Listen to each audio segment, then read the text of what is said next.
नमस्कार शेतकरी मित्रांनो, अखेर शेतकऱ्यांसाठी मोठी आणि आनंदाची बातमी। ज्या दिवसाची राज्यातील असंख्य शेतकरी बांधव वाट पाहत होते तो दिवस आता उजेडलेला आहे। तर ही आनंदाची बातमी केंद्र सरकारच्या माध्यमातून देण्यात आलेली आहे, ती म्हणजे पीएम किसान सन्मान निधी योजनेचा 20वा हप्ता वितरित करण्यासाठी आता केंद्र सरकारच्या माध्यमातून तारीख फिक्स करण्यात आलेली आहे।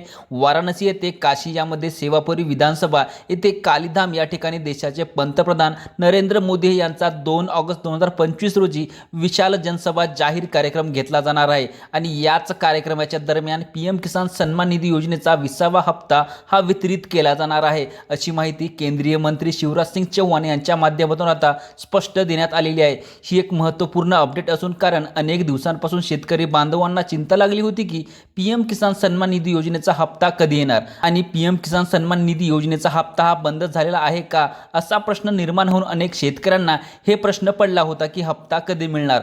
पण तुम्हाला या व्हिडिओच्या माध्यमातून लवकरच यादी उद्या स्पष्ट सांगणार आहोत आणि नरेंद्र मोदी जनसभेत काय म्हणाले, कोणते नवीन निर्णय घेतले याची सविस्तर माहिती दिली जाईल। तर मित्रांनो, आता फिक्स तारीख म्हणजे 2 ऑगस्ट 2025 रोजी हा हप्ता आपल्या खात्यावर वितरित होणार अशी माहिती आता समोर आलेली आहे। तर नरेंद्र मोदी यांचे लाईव्ह टेलिकास्ट पाहण्यासाठी आणि अशाच माहितीसाठी आपल्या चॅनलला सबस्क्राईब करून ठेवा। धन्यवाद।